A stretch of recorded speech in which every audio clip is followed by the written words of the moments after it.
प्रेम से बोलिए भक्त वत्सल भगवान की जय। तो देखिए, केवट जी की कथा में मैं समय के अनुसार वीडियो काट कर अलग करा दिया हूँ और उसी का सटे ये वीडियो मेरा केवट जी का चरित्र मैं आपसे संक्षेप में निवेदन करने जा रहा हूँ। देखिए, जो केवट जी थे प्रभु राम जी का पार करने वाला, वो केवट बहुत गरीब परिवार के थे, बहुत गरीब परिवार के। जैसे मान के चलिए कि द्वापर में आपने श्रवण किया होगा कृष्ण और सुदामा चरित्र। कृष्ण कैसा द्वारिका नाथ जिनका सुवर्ण का द्वारिका था, और सुदामा जी जिनके मड़ई में से अगर ऊपर की तरफ दृष्टि डाला जाए तो चांद सूरज का रोशनी घर में बेरोक टोक आती थी। जैसे सुदामा और कृष्ण का मित्रता होती है, उसी प्रकार से उतना ही गरीब मान के चलिए ये केवट थे, जिनका नाम था झिन्नू केवट। तो और निषाद राज गु के राज के ही रहने वाले थे झिन्नू केवट, और प्रतिदिन गंगा तट पर नाव लेके जाते थे। इनकी नाव हर प्रकार से टूटी थी, एक प्रकार से नहीं, हर प्रकार से टूटी थी। गंगा जी का पानी बेरोक टोक इनके नाव में घुस जाता था। डर के वजह से कोई यात्री इनके नाव में कोई चढ़ता भी नहीं था। सुबह से शाम हो जाता था, कभी बोहनी होती थी, कभी नहीं होती थी। इतना इनका स्थिति डामाडोल था। परंतु झिन्नू केवट के पास एक गलती भी करते थे। झिन्नू केवट जी एक छोटी सी गलती किया करते थे, मजबूरी बस। लोग कहा जाता है कि मरता क्या नहीं करता। जो पेट है ना, तो पेट के लिए इंसान क्या नहीं करता है। कभी कभी पेट के लिए इंसान चोरी भी करता है। हर एक काम पेट ही के लिए तो होता है ना। तो झिन्नू केवट अपने राज निषाद राज गु के राज में रहते थे, और उसी गंगा तट पर नाव भी चलाते थे। और कंचित किसी दिन बिल्कुल जब नाव नहीं चलती थी, उस दिन जब शाम होने को आता था तो केवट जी चुपके से नाव को अपने बांध देते थे और चुपके से अपना कुल्हाड़ी उठाते थे और अपने ही राज्य के निषाद राज गु के राज में, यानी जंगल के भीतरी भाग में चले जाते थे और वृक्षों से सूखी सूखी लकड़ियाँ काट काट करके यही थोड़ा सा ये चोरी करते थे अपने राज के दरबार से, कि छोटी सूखी सूखी लकड़ियाँ काट करके और उसको बेच करके अपने और अपने परिवार का पालन पोषण किया करते थे। देखिए, और यहाँ कहा जाए तो गरीबी बहुत बाउर चीज़ है, लेकिन गरीबी बाउर चीज़ है, लेकिन गरीबी ही भगवान का प्रसन्न भी होता है। जो सुख गरीबी में, वो सुख अमीरी में नहीं होता है। जो सुख गरीबी में होता है, वो सुख अमीरी में कभी हो ही नहीं सकता। तो झिन्नू केवट जी ने अपने राज के निषाद राज गु के जंगल के भीतरी भाग में से जाकर के वृक्ष से सूखी सूखी लकड़ियाँ, ये नहीं कि हरी हरी और टरक और टाली लगवाएं, ऐसा भी बात नहीं था। केवल अपने चलने तक सूखी लकड़ियाँ काटते थे, एकत्रित करते थे और ले जाकर उसको वितरण करते थे, बेचते थे और अपने परिवार को नमक रोटी चलाते थे। यही इनका व्यवसाय था। एक दिन की बात, प्रतिदिन के भांति केवट जंगल में गए थे। शाम हो रहा था, जंगल में गए थे लकड़ियाँ काटने के लिए। तब तक निषाद राज गु और इनके मंत्री किसी प्रदेश से वापस आ रहे थे, कहीं से भ्रमण करके। निषाद राज गु अपने मंत्री से बोले, मंत्री साहब जी सरकार, ये जंगल जो दिखाई दे रहा है, ये क्या ये जंगल अपने राज्य का है कि अपने राज्य से बाहर का है? मंत्री साहब बोले नहीं नहीं महाराज, ये सब अपने ही राज्य का है, सब अपना है। अच्छा, देखिए, जो सही बात है, भगवान जिसको देते हैं उसको छप्पर फाड़ के देते हैं, और जिसको लेते भी हैं उसको भी छप्पर फाड़ ही के लेते हैं, एकदम कंगाल भी बना देते हैं। यहाँ देखिए, निषाद राज गो कितने संपन्न और झिन्नू केवट कितने गरीबी। तो निषाद राज गु अपने मंत्री से कहते हैं कि मंत्री साहब,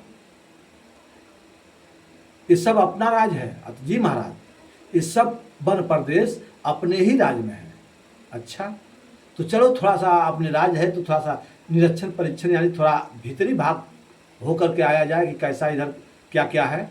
चलिए महाराज, तो वहीं से रथ को मोड़ लिए मंत्री साहब, और धीरे धीरे राजा और मंत्री अपने राज्य को निरीक्षण करते करते देखते देखते कुछ भीतरी भाग में चले गए, और इधर तब तक संध्या बंधन भी होने लगा।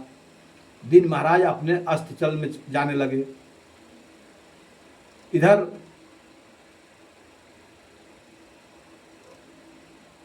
केवट एक वृक्ष पर चढ़ करके सूखी लकड़ी काट रहे थे, और उसी के तरफ मंत्री साहब और निषाद राजगु चल रहे हैं। चलते चलते आपस में बात करते करते पीछे किस रास्ते से ये लोग आए, ये अपना मार्ग भूल गए। और जब अपना मार्ग भूल गए, रथ का चलाने वाला घोड़ा आगे धीरे धीरे ऐसा मार्ग मिल गया, ऐसा दुर्गम जन वन मिल रहा था कि ऐसे ऐसे ऐसे ऐसे जैसे सांप मान लीजिए वितरण करता है, वैसे घोड़ा को धीमी गति होकर के ऐसे ऐसे घूम घूम को चलना पड़ा। कुछ आगे दूर गए, मंत्री साहब पीछे मुड़ कर देखे तो कहीं से पता ही नहीं चला मैं किधर से आया। तो जब पता ही नहीं चला किधर से आया तो मुड़ करके किधर जाएंगे, और आगे और घना जंगल मिलता गया। इधर राजा जी का प्यास लग जाता है, मंत्री साहब भी प्यास हो जाते हैं। उसके बाद से जब अंधेरा हो गया, घोड़ा चल नहीं पा रहे थे, तो मंत्री साहब बोले कि राजन, हम लोग को रास्ता लगता है भटक गया है, और यहाँ से हम लोग जाएंगे तो निकलेंगे कैसे? पीछे मुड़कर देख रहे हैं तो बड़े बड़े बड़े वृक्ष, चारों तरफ से कहीं से मार्ग ही नहीं सूझ रहा था। इधर राजा का बड़े जोर का प्यास लग गया, जो रथ पर पानी आदि का व्यवस्था था वो सब समाप्त हो चुका था। इधर कुछ समय ज्यों ज्यों अंधेरा हो रहा था त्यों त्यों और मंत्री साहब और राजा निषाद राज गु का डर भी आने लगा कि भाई अपना राज है ठीक है, लेकिन इस राज में जंगल में जानवर भी रह सकते हैं। अब दोनों आदमी प्यासे और भूखे, प्यास भी लग रही थी, भूख भी लग रही थी, और डर भी लग रहा था। परंतु भयंकर उस जंगल में प्रवेश कर रहे हैं, इधर अंधेरा हो रहा है, तब तक दोनों चिंतित हो गए कि अब क्या होगा। लगता है कि अपने ही राज में हम लोग मारे जाएंगे, क्योंकि जंगल में पशु बाघ शेर क्या पहचानेगा कि कौन राजा कौन मंत्री। अब हर प्रकार से चिंतित हो गए दोनों मंत्री और राजा। तब तक इन्हों खट खट के आवाज़ सुनाई पड़ी। मंत्री साहब को खट खट का आवाज़ सुनाई पड़ा कि जैसे लग रहा था कि कोई लकड़ीहारा लकड़ी काट रहा है। मंत्री साहब बोले कि राजन, आप इसी रथ पर विराजमान रहिए, नीचे मत उतरिएगा क्योंकि खतरा भी हो सकता है, और मैं अभी आ रहा हूँ। इतना सुन करके राजा रथ पर मान लीजिए विराजमान है, और मंत्री साहब रथ से उतरे और उसी खट खट की आवाज़ सुन करके कुछ दूर आगे गए तो उसी वृक्ष पर देख रहे हैं क्या कि एक लकड़ीहारा कोई लकड़ी काट रहा है, और वो और कोई नहीं थे, यही झिन्नू केवट ही थे। मंत्री साहब उस झिन्नू केवट को देख करके आवाज़ लगाया, कौन है जो हमारे राज्य में लकड़ी काटने का अपराध कर रहा है? नीचे उतरो। जहाँ इतना झिन्नू केवट ने सुना, अपने मंत्री का आवाज़ पहचान गए, क्योंकि राज दरबार में आना जाना भी था। तो जब पहचान गए कि ये तो मंत्री साहब इस समय, अब निश्चित रूप से हमारा अनेक भावनाओं के हिसाब से इधर झिन्नू केवट सोचने लगे और कांपने लग गए। उसी वृक्ष पर हाथ से हथियार छूट गया, कुल्हाड़ी छूट गया और कांप रहे हैं। नीचे से मंत्री साहब देख रहे हैं कि हाँ थर थर कांप रहा है वो व्यक्ति, यदि और डांट लगा दूंगा तो हो सकता है हाथ पैर छोड़ देगा तो गिर जाएगा। मंत्री साहब बोले तुम जो भी कुछ हो नीचे उतरो, आराम से उतरो, सावधान उतरो। धीरे धीरे करके अपने आप को संभालते संभालते केवट नीचे उतरते हैं और नीचे उतरते ही मंत्री साहब का पैर पकड़ लेते हैं कि हे सरकार हमें क्षमा कर दीजिए, मैं बहुत गरीब परिवार का बालक हूँ और ऐसी ऐसी मेरा दशा है, दयनीय दशा है। सारी स्थिति गाने के बाद से हाथ जोड़ कर कह रहे हैं कि हे मंत्री साहब हमें क्षमा कर दीजिए और मैं वचन देता हूँ आज के बाद फिर आपके इस राज्य में ऐसा अपराध नहीं करूँगा। मंत्री साहब की वाणी सुन करके झिन्नू केवट ने कहा कि आप क्षमा कर दीजिए। तो केवट जी के बात सुन करके मंत्री साहब ने बोले कि केवट मैं अकेला होता तो तुम्हें क्षमा भी कर देता, लेकिन मेरे साथ मेरे राजा निषाद राजगुह भी हैं। जहाँ इतना बात सुने तो झिन्नू केवट बोले अब क्या होगा। परंतु मंत्री बोले झिन्नू केवट से कि केवट तुम चिंता मत करो, ये बताओ कि तुम्हारे पास कुछ खाने पीने का व्यवस्था है, पानी है? अतः महाराज पानी है और सूखी सूखी 2 रोटी है और नमक है। बोले चलो मेरे साथ राजा के पास। अब राजा निषाद राजगुह यहाँ जंगल में रथ पर बैठे हैं और इधर मंत्री साहब इसको झिन्नू केवट को लेके जा रहे हैं। लेके गए तो इतने प्यासे कि लगता था कि निषाद राजगुह का प्राण छूट जाएगा। तब तक लेके गए तो निषाद राज ये नहीं पूछ पाए कि ये कौन व्यक्ति है, कैसा व्यक्ति है, ये कुछ नहीं मौका मिला, क्योंकि प्यासा भूखा भोजन का और जल पानी का महत्व लगाता है। जो जिसका भूखा ही नहीं रहेगा, प्यासा ही नहीं रहेगा, वो पानी का और भोजन का महत्व क्या लगाएगा। तो उस समय निषाद राजगुह ये नहीं देखे गंगा जल है कि कुएं का जल है, कैसा जल है। पानी पिया और सूखी रोटी, एक एक रोटी, एक मंत्री साहब, एक में मंत्री साहब आधी आधी और आधा निषाद ये झिन्नू केवट, और एक रोटी राजा निषाद राजगुह नमक के साथ वहाँ पा रहे हैं और पानी पी रहे हैं। और इनका आत्मा जब तृप्त हुआ तब जाकर के पूछे वहाँ पर कि तुम कौन। तब ये चरण पकड़ लिया कि महाराज मैं आपके ही राज्य का एक केवट हूँ और आपका अपराधी हूँ। अपराधी? तो अपराधी का मतलब क्या? तो हे सरकार मैं अपना पूरा स्थिति वहाँ कहने के बाद बोला कि सरकार मैं अपने बच्चों का परिवार का पेट जिलाने के लिए यदि नाव नहीं चलता है तो मैं आपके ही वन प्रदेश से सूखी लकड़ियाँ एकत्रित करके और उसको विकृत करके मैं अपने परिवार को भोजन चलाता हूँ सरकार, इसलिए मेरे अपराध को आप क्षमा करें। इतना सुन करके झिन्नू केवट की बात सुन करके बोले कि भाई चलो ऐसी कोई बात नहीं है, लेकिन मैं तुम्हें कुछ देना चाहता हूँ क्योंकि तूने हमारा प्राण का रक्षा किया है। यदि तुम मिले नहीं होते तो आज हमारा प्राण निकल गया होता, इसलिए मैं तुम्हें कुछ देना चाहता हूँ। तुम्हारे अंदर जो भी कुछ मांगना हो दिल खोल कर मांगो, तुम्हें क्या चाहिए। झिन्नू केवट बोले सरकार मैं इस समय आपसे क्या मांगूं, अतः मेरा यह वरदान आपके पास धरोहर रहेगा और हम घर जाएंगे अपने पत्नी से पूछेंगे, क्योंकि पत्नी और पति, सच पूछिए तो शादी के बाद कोई भी काम घर में किया जाए तो बेगर पत्नी से, पति और पत्नी दोनों आपस में राय करके ही आगे पैर बढ़ाए तो उत्तम होता है। तो केवट ने कहा कि सरकार मैं घर जाऊंगा, अपने पत्नी से पूछूंगा, उसके हिसाब से मैं आपसे वरदान निवेदन करूंगा। तो ठीक है, तुम्हारे लिए हमारा हर समय दरवाज़ा खुला रहेगा और जब चाहिए तब तुम अपना वरदान मांग सकते हो। इतना कह करके मंत्री साहब बोले, केवट यहाँ से जाने का मार्ग क्या है?